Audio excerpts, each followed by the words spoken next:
ఆగుము. కాబట్టి తిమోతి గారు అక్కడ తిమోతి గారికి పౌలు గారు చెప్తున్నారు, పాత నిబంధన నుంచి మళ్ళగా మనం చూసుకుంటూ వద్దాం. ప్రియ దేవుని బిడ్డలారా, మన అబ్రాహాం గారు ఉన్నారు, మూల పితరుడైనటువంటి అబ్రాహాం గారు. అబ్రాహాం గారు అద్భుత రీతిగా తన ఇంట్లో పుట్టి పెరిగినటువంటి వారు ఎంతమంది యుద్ధానికి సిద్ధపాటు చేసే ప్రిపేర్ చేశాడు సైన్యాన్ని.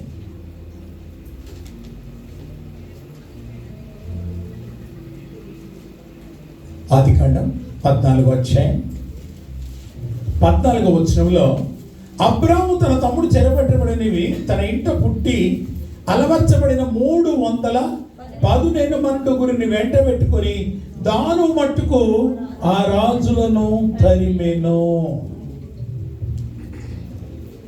ప్రియ కుటుంబమా, మన మూల పితృడైన అబ్రహాం 318 మందిని తన ఇంట పుట్టిన వారినందరూ కూడా మంచి సైన్యంగా తయారు చేశారు. ఎంతమంది మనం సైన్యంగా తయారు చేస్తూ ఉన్నాం. మనం సిద్ధపడుతూ ఇతరులు సిద్ధపడాలి. అబ్రహాము గారు ఎంత గొప్ప కార్యం చేశాడు అంటే, ఆ సైన్యముతో 5 రాజులని వారు సైన్యాన్ని జయించాడు.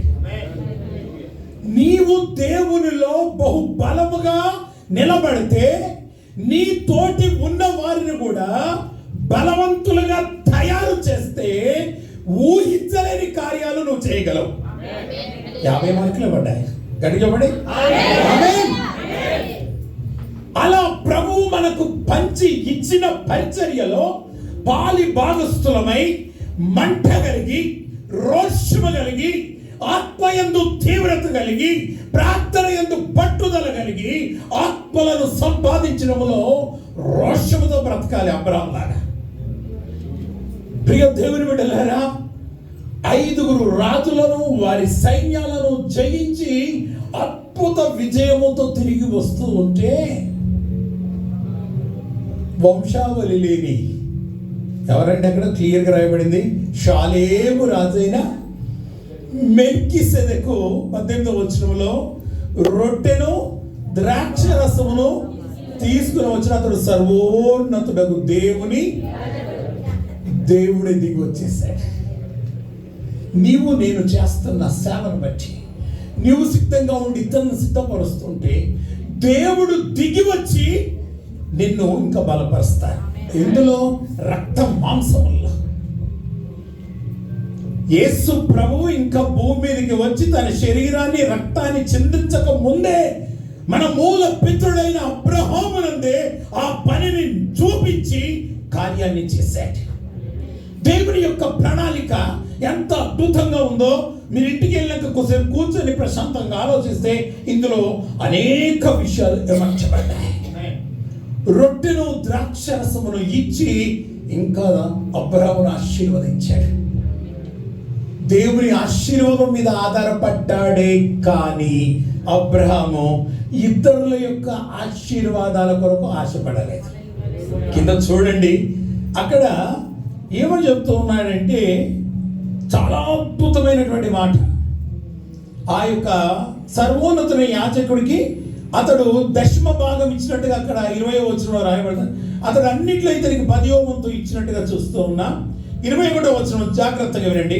సొదొమరాజు మనుషులను నాకు ఇచ్చి ఆస్తిని నీవే తీసుకోమని అబ్రాహాముతో చెప్పగా, అబ్రాహాము నేనే అబ్రాహామును ధనవంతుడిగా చేసినని చెప్పకుండానట్లు ఒక నూలు పోగైనను చెప్పుల వారైనను నీ వాటిలో ఏదైనాను తీసుకొనని ఆకాశమునకును భూమికి నీ సృష్టికర్తయు సర్వోన్నతుడు దేవుడైన యెహోవా ఎదుట నా చెయ్యి ఎత్తి ప్రమాణము చేయించున్నాను. ఇలాంటి సేవ ఎక్కడ జరుగుతుంది? సేవ చేస్తూ ఉన్నారు కానీ చాలా మంది వారి జీవితాల్లో ఇలాంటి సేవ కాదు. కొందరు సేవకులు ఏం చేస్తున్నారంటే ఇతరులు సంపాదించి ట్యాంకీలు కట్టుకుని అందులో చేపలు పెడితే ఆ చేపలు తీసుకుంటున్నారు. పాపం ఆ సేవకులు ఎంతో కష్టపడి ఉపవాసం ఉండి కన్నీరు ఖర్చి వారు బుట్టల్లో చేపలు పెట్టుకుంటే ఆ బుట్టల్లో చేయి పెట్టుకొని లాక్కెళ్ళిపోతూ ఉన్నారు. మా సంఘంకి వస్తే ఇలా అడ్వర్టైజ్మెంట్స్ అన్నట్టు ఒక చీర కుట్టావు, చీర ఉచితమంటారా? ఈ రకంగా దేవుని పరిచర్యను మనము ఇష్టానుసారంగా పాటు చేస్తూ ఉంటాం. ప్రియ దేవుని బిడ్డలారా, నాకు బాగా జ్ఞాపకం వస్తుంది. యేసు ప్రభుల వారు పేతురు గారికి ఒక విషయం నేర్పాడు. ఏమిటి అంటే, అరశకెలు పన్ను కట్టాలి. అక్కడ బయట అడిగారు ఆ సుంకం వసూలు చేసేవాళ్ళు. ఆయన వచ్చి యేసయ్యకి చెప్పకముందే యేసు ప్రభువు నోరు తెచ్చి అన్నాడు, పేతురు సుంకం ఎవరి యొద్ద వసూలు చేస్తారు? కుమారుల యొద్దనా? ఎక్కడ అని చెప్పి మాట్లాడి, పేతురు చెప్పకముందే ప్రభువు చెప్పాడు, ఒక డ్యూటీ పెడుతున్నా నీకు అన్నాడు. ఏంటా డ్యూటీ?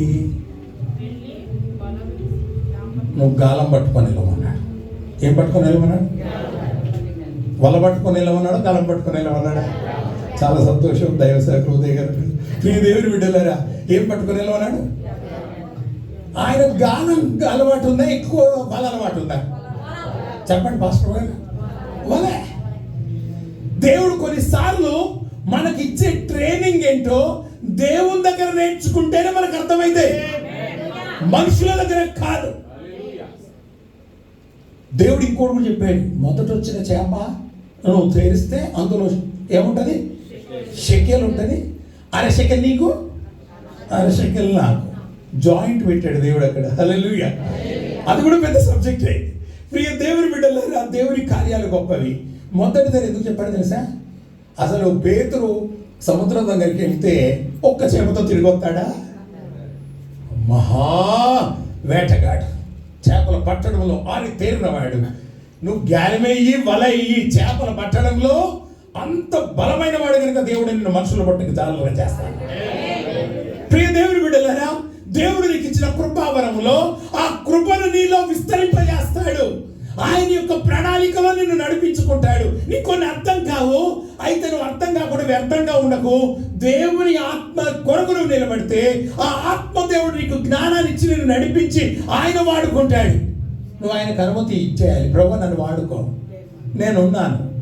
ఎవరున్నారన్నమాట? నేను కూడా ఉన్నానయ్యా, నన్ను వాడుకో యేసయ్యా, యేసయ్యా నేను కూడా ఉన్నానయ్యా. ఈ మాట ఇది వాడుతున్నాం. నన్ను వాడుకో అని చెప్పింది ఎవరు? యెషయా గ్రంథం 6వ అధ్యాయంలో ఆ యొక్క యెషయా గారు చెప్తున్నారు, నేనున్నాను ప్రభువా, నన్ను వాడుకో. హల్లెలూయా. నా ప్రియ కుటుంబమా, మీరు ప్రభు యొక్క సన్నిధానంలో ఆ రీతిగా వాడబడడానికి సంసిద్ధులై మనల్ని మనము ఆయత్తపరచుకోవాలి. దేవుడు అద్భుత రీతిగా వాడుకుంటాడు. ఈ రీతిగా అబ్రాహాము గారు దేవుని మాటకు లోబడి ఆయన యొక్క జీవితంలో ఆయన ముందుకు వచ్చినాడు గనుక, దేవుని చిత్తానికి తలవంచాడు గనుక, దేవుని ప్రణాళిక తలవంచాడు గనుక, దేవుని కార్యం చేయాలనుకున్నాడు గనుక, ఆయన నా స్నేహితుడిని దేవుడు అతని పెంచుకున్నాడు కాబట్టి ఆయన స్నేహితుడుగానే దేవునితో ఉన్నాడు గనుక, ప్రియ దేవుని బిడ్డలారా, 5 రాజులను 318 మందితో వెళ్ళిపోయేసి అద్భుత రీతిగా ఆశ్చర్య రీతిగా జయించి వస్తూ ఉంటే ఆ యాజకుడైనటువంటి సర్వోన్నతుని దాసుడు వచ్చి రొట్టెను ద్రాక్ష రసం ఇస్తే అతనికి 10వ వంతు ఇంత ఇచ్చాడు. ఇచ్చినాక సుధమరాజు అంటాడు, ఇదంతా తీసేసుకో నువ్వే, అసలు నాకు లైఫే లేకుండా పోయిన దానికి నాకు లైఫ్ గుట్టించావు కనుక ఇదంతా తీసుకో అంటే, నా నువ్వే ఇది నాకు ఇచ్చేది. నా దేవుడు ఎలాంటి వాడు? చెయ్యెత్తి చెప్తున్నాడు, ఒక్క నూలు పోగు కూడా నీది నాకు వద్దు. హల్లెలూయా. దేన్ని మనం ఆశించకుండా ప్రభు ఇచ్చిందే తీసుకుంటూ మనము ప్రభువులో ముందుకు సాగాలి. అదే నువ్వు సిద్ధపడాలి. నీతో ఉన్న సైన్యాన్ని కూడా సిద్ధపరిచి నీవు కావలి వాడిగా ఉండి వారిని నడిపించడానికి ఒక నాయకుడుగా, ఒక నాయకురాలుగా నీ యొక్క జీవితంలో ప్రభువు పని చేయుదుము గాక. ప్రియ దేవుని బిడ్డలారా, ఇక్కడకి నేను ఆపుతున్నాను. మీరు హోంవర్క్ ఇంటికి వెళ్తే మీకు చాలా సబ్జెక్ట్ దొరుకుతుంది. ఇంకొక సహోదరి దగ్గరికి వెళ్దాం. ఆ సహోదరి నిజంగా ఎంత నెంబర్ 1 సహోదరి అంటే అంత నెంబర్ 1 సహోదరి. ఆమె ఒక ప్రవక్తిని, ఆమె ఒక న్యాయాధిపతి, ఆమె తీర్పు చెప్పేది. మంచి ఫ్యామిలీ, భర్తకు లోబడి కుటుంబాన్ని కట్టుకున్న ఆమె. ఎవరామె? దెబోరమ్మ గారు, న్యాయాధిపతులు 4వ అధ్యాయంలో. ప్రియ దేవుని బిడ్డలారా, ఆమె గురించి 4వ వచనంలో ఏమని రాయబడింది? ఆ కాలమున లబ్బిదోతునకు భార్య అయిన దెబోరాను ప్రవక్తి ఇశ్రాయేలుకు న్యాయాధిపతిగా ఉండెను. ఆమె ఏం చేస్తుంది? ప్రజలకు తీర్పు చెప్తూ ఉంది. ఆమె కుటుంబం లేదా? ఉన్నది. భర్త లబ్బిదోతు, భర్తకు లోబడింది, కుటుంబాన్ని కట్టుకుంటూ ఉంది. ప్రియ దేవుని బిడ్డలు, అంతేకాదు దేవుని దగ్గర ఎక్కువ గడిపేది కనుక జరగబోయే విషయాలన్నీ దేవుడు ఆమె చెప్పాడు కనుక ఆమె ప్రవక్తిని. చేసేటోడికి దేవుడు పనప్ప చెప్తాడు. హలో, అర్థమైందా? నువ్వు చెయ్యవు, చేసేటోళ్ళను చెయ్యనియ్య. మీకు ఇంక బాగా అర్థం కావాలంటే, నీకు 2 కొడుకులు ఉన్నాయి. పెద్దోడికి అరే నేను పప్పు తాలింపేయాలి, త్వరగా కరేపాకు తీసుకురా పక్కలాగా పోయని చెప్పినావు. పెద్దోడు వెళ్ళిండు.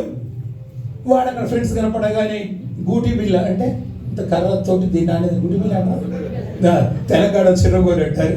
ప్రియదేవుడు గూటి బిల్ల ఆడుకుంటూ చేరిండాడు. ఇంకోటి కనపడదు గోటీలు ఆడుకుంటూ చేరిండు. అది ఇక్కడ వాడికి రాలేదు. అరే చిన్నోడా అని పిలిచింది వాళ్ళ అమ్మ.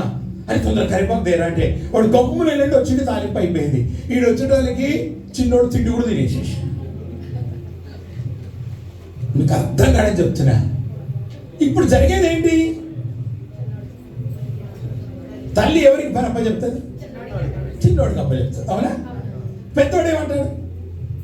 నేనంటే మా మమ్మీకి ప్రేమే లేదు, ఎప్పుడు చిన్నోడికే చెప్తుంది, చిన్నోడిని ప్రేమిస్తుంది. నువ్వు చెయ్యబో, చేసేటోళ్ళను చేయలేవు. దేవుడు కూడా చేసేటోళ్ళకే పని అప్ప చెప్తాడు. ఎట్లా అంటారా? 5 తలాంతులు, 2 తలాంతులు, 1 తలాంతు. 5 తలాంతులు ఏం చేశాడు? ఇంకో 5 సంపాదించాడు. 2 తలాంతులు ఇంకో 2. ఒక్కడిచ్చుడు ఏం చేశాడు? 3 కదా అది పెట్టాడు, అయిపోయింది. మరి 5 తలాంతులు ఇంకో 5 సంపాదించడం వాడు బిజీ మ్యానే కాదా? ఇప్పుడు 5 సంఘాలు ఉన్నాడు, 10 సంఘాలు నిలబెట్టేసిండు. 10 సంఘాలు ఉంటే ఈ ఒక్కడిది తవ్వినోడిది తీసుకొచ్చి దేవుడు ఎవరికి ఇచ్చిన? నీ 10 పట్టణాలు నువ్వు ఏళ్ళరా నాయనంటే మళ్ళీ దీంతో ఇంకో 10 పట్టణాలు సంపాదించే క్యాపబుల్ పర్సన్. గట్టి సభలో నీవు ప్రభువులో సామర్థ్యం కలిగిన వాడిగా నిలబడదువు గాక. నువ్వు పని చేస్తే దేవుడు నీకు ఆత్మలు ఇస్తాడు. నువ్వు రోషము కలిగి కన్నీరు కార్చి ఆయన పాదాలు పట్టుకుంటే దేవుడు తన సంఘం అనే క్రీస్తు శరీరమును అభివృద్ధి పరిచి ఫలింపజేసి విస్తరింపజేసి సమృద్ధిగా కార్యం చేసుకుంటాడు. చేయనోడికి ఎంత చెప్పితే ఏముంది? ఎక్కడేసిన గొంగడి అక్కడే ఉన్న సామెత ప్రకారంగా ఉంటాడు. దెబోరమ్మ గారి స్త్రీ దేవునితో గడుపుతుంది. ప్రజలకు సరళ వృక్ష కింద కూర్చొని తీర్పు చెప్పుతుంది. అంత బిజీగా ఉంది. బిజీగా ఉన్నోళ్ళని దేవుడు వాడుకుంటాడు. సోమరి ఆశపడును కానీ వారికి ఏమి రాదు. సోమరితనం అస్సలు చాలా చెడ్డది. ప్రియ దేవుని బిడ్డలారా, ఈమె ఎంత బిజీగా ఉంటున్నాంతో దేవుడు మాట్లాడాడు. మాట్లాడగానే ఆమె ఎట్లా సిద్ధపరిచిందో చూడండి. అబ్రాహాము గారు ఎలా సిద్ధపరచుకొని గొప్ప విజయాన్ని సాధించాడో ఈమె కూడా ఏమంటుందండి 6వ వచనంలో, ఆమె అఫ్తాలిక్ దేశం నుండి అభినోయము కుమారుడైన బారాకును పిలువనింపంచి అతనితో ఇట్లా నీవేళి నెఫ్తాలీలతో జెబూలీలతో లోను 10,000 మంది మనుషులను తాబోరు కొండకు రప్పించుమో. నేను నీ దగ్గరకు యాబీను సేనాధిపతి అయిన సిసేరాను అతని రథములను అతని సైన్యమును కిషోని ఏటికి కూర్చి నీ చేతికి అప్పగించదని ఇశ్రాయేలు దేవుడిని యెహోవా సెలవిచ్చి ఉండలేదా? హల్లెలూయా. బారాకును పిలువనంపించి నువ్వు రెడీ అవ్వు, సైన్యాన్ని సిద్ధపరచు, దేవుడు నీ చేతికి సిసేరాను అప్పగిస్తున్నాడు అని చెప్పి. అయితే ఆయన అంటాడు ఆ యొక్క 9వ వచనంలో, ఆ యొక్క 8వ వచనంలో అంటాడు, నువ్వు నాతో కానీ వస్తే కానీ నేను యుద్ధానికి వెళ్ళాను. సరే, ఆమె ప్రవక్తే కాదు, ఆమె న్యాయాధిపతే కాదు, ఒక మంచి కుటుంబంలో కుటుంబ పరిపాలన కలిగిన ఆమె కాదు, యుద్ధానికి వెళ్ళడానికి కూడా వెనకంజ వేయలే. హల్లెలూయా. చాలా మంది పరిధులు పెట్టుకుని ఆ పరిధిలోనే ఉంటారు. సరిహద్దులను విశాలపరుచుకోవాలి. దేవునికి స్తోత్రం. హల్లెలూయా. దేవుని ప్రేమతో నింపబడినప్పుడు దేవుని ప్రేమ నిన్ను బలవంతం చేసి సరిహద్దులు విషయాలు పరుస్తూ ఉంటుంది. నేను వచ్చినప్పుడు అద్భుతమైన పాట, వంశమతి మీరక్క పాట, ఆరని ప్రేమ ఇది. అబ్బా, ఎంత అద్భుతమైన పాట! అందులో ఉన్నటువంటి ఆ వచనాలు పాడుతూ ఉంటే మంట ఇంకా రేగుతుంది. ప్రభు కొరకు ఆ పని చేయాలనేటువంటి తృష్ణ లేపబడుతూ ఉంటుంది. ప్రియ దేవుని బిడ్డలారా, వాళ్ళ నాన్నగారు ఎలా పెంచారు తెలుసా? అందరూ బస్ ఎక్కేస్తారు, చేతిలో పైసలు ఉండదు. సేవకు డిగ్రీ చదువుతుంది, ఆమె నలుగురు రోడ్డు మీద నిలబెట్టేసి పాడమంటాడు. ప్రభువు పని కొరకు సిగ్గుపడకుండా తన యవ్వన కాలంలో నిలబడింది కనుక అద్భుత సేవకురాలుగా నిలబడింది. ఆమె విశ్వాసాన్ని నేర్పాడు వాళ్ళ నాన్నగారు. అలా ఎక్కేసినప్పుడు అప్పుడే దేవుడు ఎవరిలోనూ కార్యం చేసి టికెట్ ఇచ్చి ఆ ప్రాంతానికి వెళ్ళి సువార్త చేయడానికి నిలబెట్టించేవాడు. ఆ ప్రేమ, దేవుని ప్రేమ ఎలా ఉంటుందంటే అద్భుతంగా ఉంటుంది. అది సింహాసనం నుంచి సిలువకు దిగి వచ్చిన ప్రేమ. ఆ ప్రేమలో ఇమర్చబడి ఉంటాయి కనుక దెబోరా చక్కగా, ప్రియ దేవుని బిడ్డలారా, ఓకే నేను వస్తాను, నాకేం ప్రాబ్లం లేదు, కానీ ఘనత నీకు రాదు అన్నది.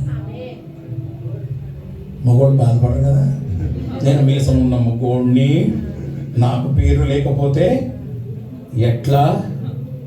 కొందరు ఈ ఫీలింగులు, ఈగో ఫీలింగులతో దేవుని రాజ్యాన్ని పాడు చేస్తారు.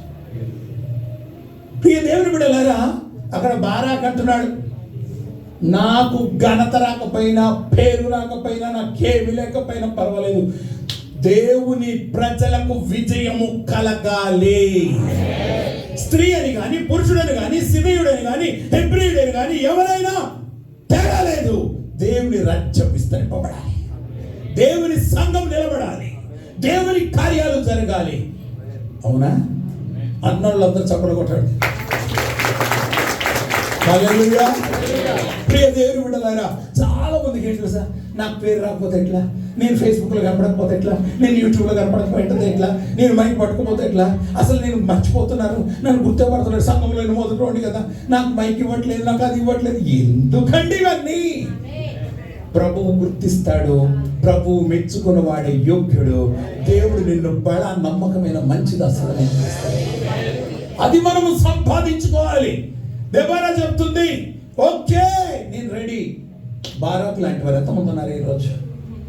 ఆమె ప్రోత్సహించి రేపినప్పుడు లేచి సైన్యాన్ని సిద్ధపరిచి, శత్రువులు ఎలా ఉన్నారంటే చాలా మంది ఉన్నారు, కానీ దేవుని తోడున్నప్పుడు శత్రు బలం ఎంతో ఉన్నా మన పక్షముగా ఉన్నవాడు గొప్పవాడు.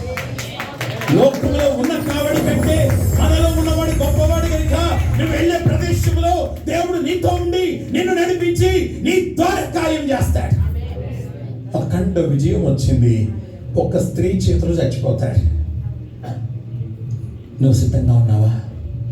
మన మూలవాక్యం ఏంటి? నీవు సిద్ధంగా ఉండము, నీతో కూడా వారిని సిద్ధపరిచి నువ్వు నాయకుడిగా నాయకురాలిగా ఉంటాడు. కాబట్టి సుజాత గారి వందనాలు చెల్లిస్తున్నాను. ప్రభువు పని చేయాలని తనలో ఉన్న మంట ఈ దినమున వార్షికోత్సవంలాగా తీసుకొచ్చింది. మొదటి వార్షికోత్సవమే కాదు, దేవుని రాకడ వరకు ఇలా జరుగుతూనే సేవ విస్తృతపరచబడి, ఆశీర్వదించి ఫలింపబడి విస్తరింపబడునుగాక.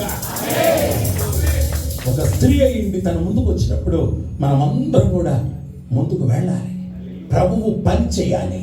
ప్రభువు పని చేయడానికి దేవుడు మనల్ని ఎన్నుకున్నాడు కనుక మత్తయి సువార్త 20లో ఏం కనపడుతుందంటే, మీరు చూడకండి, తర్వాత ఇంటికి వెళ్ళి చూస్తే ఆ యొక్క ద్రాక్ష తోటలో, దేవుని తోటలో పని చేయడానికంట పొద్దున్న కొంతమందిని పిలిచాడు.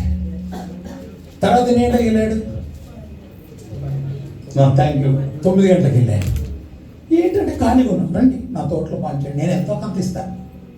వాళ్ళేం బేరాలు పెడతారు, మొదటి వాళ్ళు మాత్రం బేరాలు పెట్టారు. ఈ మొదటి వాళ్ళకి కొంచెం బేరాలు ఎక్కువ ఉంటాయి, వాళ్ళకు కొంచెం పోటీ ఎక్కువ ఉంటుంది. ప్రతిదానికి మొదటోని నేను పెద్ద ఇంటికి పెద్దోడిని ఇదని చెప్పేసి నేను చెప్పకూడదు, కానీ చాలా ఉంటుంది. తప్పిపోయినకు మన స్టోరీలో కూడా పెద్దోడు బయటే ఉన్నాడు, మొత్తం వాడి అని వాళ్ళాడంటే, నాకు ఎప్పుడైనా ఒక మేక పిల్లని ఇచ్చావా? ఇదే స్టైలు ఈ పెద్దోళ్ళకున్న రోగం. ప్రియదేవుడు నాకు ఇంకా కొంచెం ఎక్స్పీరియన్స్ ఎక్కువ, ఎందుకంటే మేము 8 మంది, నేను 7వ వాడిని, నాకు 3 అక్కలు 3 అన్నలు. ప్రతిదానికి ఏది పెన్ను తీసుకురా, అక్కడ తీసుకోలేనా? ఏదిగా నీళ్లు పట్టుకురా. చిన్నోళ్ళ కష్టాలు ఘోరంగా ఉంటాయి, మీకు తెలియదు. దేవునికి స్తోత్రం, హల్లెలూయా. సేవలో కూడా సీనియర్లు ఉన్నవారు వాళ్ళు ఏం చేస్తుంటారు, జూనియర్లు పట్టుకొని ఏడిపిస్తూ ఉంటారు. ఏడ్పించుకొని దేవుని రాజ్యం విస్తరింపబడ్డం కావాలి. దేవుని పని జరుగుతుందా లేదా కావాలి.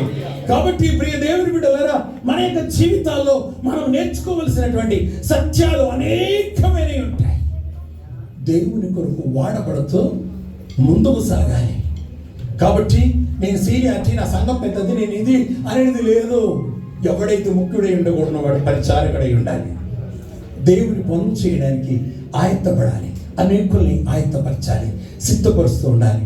ఇంకా గమనించండి, సిద్ధపాటు అనేది చాలా అవసరమని ఇప్పుడు ఇద్దరు గురించి కొంచెం నేర్చుకున్నా. ఇంకా మనం అలా వెళ్ళిపోతూ ఉంటే చాలా విషయాలు వస్తాయి, కానీ సమయం లేదు. సొలొమోను గారు ఉన్నారు మనకు.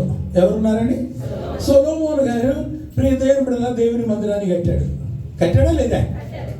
కట్టినప్పుడు, ఆ మందిరము కట్టినప్పుడు ఆయన అక్కడ గొడ్డలి కానీ సుత్తె కానీ ఏ పనిముట్ల శబ్దము లేకుండా కట్టాడు. రాజుల మొదటి గ్రంథం 6వ అధ్యాయం 7వ వచనం. అందరు వెనక చెప్పండి. మొదటి రాజులు 6:7. అయితే మందిరము కట్టు సమయమున అది ముందుగా సిద్ధపరిచి తెచ్చిన రాళ్లతో కట్టబడెను. మందిరము కట్టు స్థలమున సుత్తె, గొడ్డలి మొదలైన ఇనుపు పనిముట్ల ధ్వని ఎంత మాత్రము వినబడలేదు. అంటే దేవుని ఎంత హానర్ చేశాడు, గౌరవించాడు. ముందుగా సిద్ధపరిచి తెచ్చిన రాళ్లతో కట్టాడు. సముద్రానికి వెళ్ళి గాలం వేసి మొదటి చేప ఎలా నేర్పాడో దేవుడు, మనము సిద్ధపడుతూ అనేకుల్ని సిద్ధపరచాలి కనుక సొలొమోను మహారాజు గారు కట్టిన మందిరం కూడా సిద్ధపరిచినాడు. రాళ్లను బయటే గొడ్డలి సుత్తి దెబ్బ నా దేవుని మందిరంలో వినబడకూడదు. మనకు లోకాశ, సంఘంలోనే శరీరాశ, నేత్రాశ, దేవుడు ఈ యవనస్తుడు అంటాడు, పలానా అమ్మాయి ఇచ్చిందా లేదా, అరే వచ్చిందా లేదు తెలియదురా, పలానా శారీ కట్టుకుంది. హలో, దేవుని మందిరము పరిశుద్ధ మందిరం, పరిశుద్ధ దేవుడు. ఇలాంటి ఎన్ని లేవు. సిద్ధపాటు ఉందా? దేవుని మందిరానికి ఎందుకు వస్తున్నారు? కొందరు ఇక్కడే ఇంకా డాష్ డాష్ ఇంకా మీరే ఫిల్అప్ చేసుకోవాలి. ప్రియ దేవుని బిడ్డలారా, ఇక్కడ బంధువులు కలుసుకోవచ్చు, ఇక్కడ అన్ని స్టోరీస్ నడుస్తాయి, ఇండియా నుంచి పార్సల్స్ నడుస్తాయి. ఇవన్నీ ఏంటంటే దేవుని ఆరాధించి దేవుని మహిమపరిచి సొలొమోను లాగా సిద్ధపడి వచ్చి, ఆత్మదేవుడా నాతో ఏం మాట్లాడతావు, నువ్వు ఏ సందేశం నాకు ఇస్తావని సిద్ధపడుతూ వచ్చిన వాళ్ళు ఎంతమందో ఎవరికి వారికే తెలుసు. మళ్ళీ ఎందుకులే రాకరాకు వచ్చిన ముసలోడు తిట్టి అతను మమ్మల్ని అనుకుంటారు. ప్రియ దేవుని సంగమా, చాలా జాగ్రత్తగా ఉండండి. సుత్తే, గొడ్డలి, పనిముట్ల ధ్వని ఏమి వినబడలేదు. దేవుని మందిరంలో ఏది వినబడుతుంది? మన మందిరాల్లో దేవుని మహిమ వినబడుతుందా? నేనే పని చేస్తున్నానని నేను చర్చలు చెప్తాను, అయినా కానీ అస్సలు సంఘ బిడ్డలు ఆ 1-2 వారాలు మళ్ళీ తర్వాత మామూలే. కనీసం కుర్చీలు తీసేటప్పుడు కూడా శబ్దం లేకుండా దిగండిరా అని చెప్తే ఏం చేస్తారు? ఈ వాక్యం చెప్పిన రోజు మాత్రం మెల్లగా తీస్తారు. తర్వాత డబా డబా డబా చర్చిలోనే ముచ్చట్లు, చర్చిలోనే ఇకలికలు పకలకలు, చర్చిలోనే అన్ని అరసుడు, ఇంకా కొన్ని రాజకీయాలు నడుస్తే బూతులు తిట్టుకున్నాడు కూడా. ఎంత దేవుడు బాధపడతాడు. ఆయన పంచాయతీలు, ప్రియ దేవుని బిడ్డలారా, పెళ్లి సంబంధాలు ఇక్కడే, అన్ని ఇక్కడే, అన్ని ఇక్కడే, అన్ని ఇక్కడే, డాష్ డాష్. సిద్ధపాట్లేదు. సిద్ధపరచబడిన రాళ్లతో సొలొమోను గారు మందిరాన్ని కట్టి దేవుణ్ణి మహిమపరిచారు. ఇలా మన జీవితాల్లో సిద్ధపాటు లేక అనేక రీతిలో మనం చెడిపోతున్నాం, పడిపోతూ ఉన్నాం. ప్రియ దేవుని బిడ్డలారా, ఇంకా మీకు విషయం చెప్పాలి అంటే చాలా అద్భుతమైనటువంటి విషయం ఏంటి తెలుసా? పెద్ద క్వైర్ తయారు చేశారు. 8,000 మంది చెప్పగలుగుతారా? ఎవ్వరు చెప్పకపోయినా ఉదయమ్మ గారు చెప్తారని, ఎందుకంటే ఆయన మంచి సింగర్, చాలా ఆరి తేరి ఉండి ఆ పాట పాడుతూ ఉంటే కూడా అద్భుతంగా పడుతుంటుంది. ఎంత మందితోటి క్వైర్ సిద్ధపరిచారు అంటే దావీదు కట్టిన తయారు చేయించిన వాయిద్యాలు క్వైర్ వారు అందరూ కలిసి మొత్తం 8,000 తెలుసా? Thank you. ఎవరు రైట్ ఆన్సర్? వేరేనా?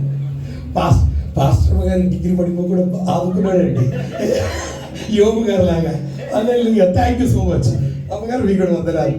4,000 మంది వాళ్ళు ఆరాధన చేస్తూ ఉంటే, పాటలు పాడుతూ ఉంటే దేవుని మహిమలో ఉండేది. ప్రియ దేవుని సంగమా, సిద్ధపాటు ఎంతవరకు ఉంది? ఆత్మల సంపాదన కొరకు ఆరాటం ఎంతవరకు ఉంది? అందు గురించి చివరికి వచ్చేస్తాను. ఇంకొక 5 నిమిషాలు అనుకోండి. యేసు ప్రభుల వారు కూడా చివరి ఆజ్ఞ మనకి ఏమి ఇచ్చాడు? మత్తయి సువార్త చివరి అధ్యాయం, మెసేజ్ అంతా కట్ చేస్తున్నాను. చివరి అధ్యాయంలో ప్రభు ఇచ్చిన గ్రేట్ కమిషన్ 18, 19, 20 వచనాల్లో చూస్తే ప్రభు చెప్పాడు. మత్తయి సువార్త 28వ అధ్యాయం చూసారా? పరలోకమందును భూమి మీద నాకు సర్వాధికారం ఇవ్వబడినది, కాబట్టి మీరు వెళ్ళి సమస్త జనులను శిష్యులుగా చేయుడి. తండ్రి యొక్క కుమారుని యొక్క పరిశుద్ధాత్మక నామములోనికి బాప్తిసం ఇచ్చిన నేను మీకు ఏ సంగతులు ఆజ్ఞాపించవాడని గైకొనవల్లని వారికి బోధించుడి.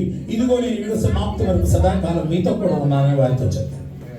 ప్రభు చివరిగా మనకిచ్చినటువంటి ఈ ఆజ్ఞ ఎంతమంది పాటిస్తున్నాం? సమస్త జనులను ఏం చేయమన్నాడు? ఎన్ని సంవత్సరాలైనా తల్లి 50 ఏళ్ళైనా విశ్వాసిగానే ఉంటుంది. ప్రమోషన్లు ఉండవా? అంతే. ప్రియ దేవుడు సమస్త జనులను శిష్యులుగా చేయమన్నాడు. కోత విస్తారము, పనివారు కొద్దిగా ఉన్నారు. కోత యజమానుని వేడుకోండి, పని వారు కావాలి, పని వారిని సిద్ధపరచాలి. అనేక ఆత్మలను ప్రభు వైపు తిప్పి వాళ్ళని ఒక విశ్వాసిగా కాక శిష్యులుగా తయారు చేసి దేవుని రాజ్యాన్ని విస్తరింపజేయాలి. నేనే ఉండిపోవాలి, ఒక స్క్రీన్ చర్చెస్ పెట్టేస్తే కాదు. శిష్యులను తయారు చేయాలి, ఇద్దరిద్దరిగా పంపించాలి. దేవుని యొక్క వాక్యం ఏం బోధిస్తుంది? యేసు ప్రభువుల వారు చెప్పారు. కాబట్టి నువ్వు సిద్ధపడుతూ ఇతరు సిద్ధపరచాలి. అందుగురించి పౌలు కూడా యెరూషలేము మొదలుకొని ఇల్లూరి ప్రాంతం వరకు, రోమాలో ముందు రాయబడింది, సువార్తను పూర్ణంగా ప్రకటిస్తూ అనేక మంది శిష్యులను తయారు చేశారు. అందుగురించి ఇందాక చదివాను తిమోతి పత్రికలో, ప్రయాసపడు, సమయమందును అసమయమందును ప్రయాసపడి అనేకులను ప్రభు వైపు తిప్పాలి, వారిని సరి అయిన త్రోవలు నడిపించాలి. అసలు నాలోనే సిద్ధపాటు లేకపోతే నేను ఇతరుని ఎట్లా సిద్ధపరుస్తాను? ప్రియ దేవుని బిడ్డలారా, అబ్రహాము గారు సిద్ధంగా ఉన్నారు, సిద్ధపరిచారు, విజయాన్ని చూచారు. దేవో గారు సిద్ధంగా ఉన్నారు, సిద్ధపరిచారు, అఖండ విజయాన్ని చూచారు. సొలొమోను గారు సిద్ధపరిచిన రాళ్లతోనే మందిరం కట్టి ప్రపంచానికే ఒక గొప్ప వెలుగును చూపించారు. దావీదు గారి చరిత్ర చూడండి, పౌలు గారి చరిత్ర చూడండి. యేసు ప్రభుల వారి ఇచ్చిన ఆజ్ఞ ప్రకారంగా వారు సిద్ధపడుతూ ఇతరులు సిద్ధపరిచారు. అందరూ తలల వంచి ప్రభు సన్నిధానంలో, ప్రభువా నేను ఇంకా సిద్ధపాటు లేకుండా ఉన్నాను,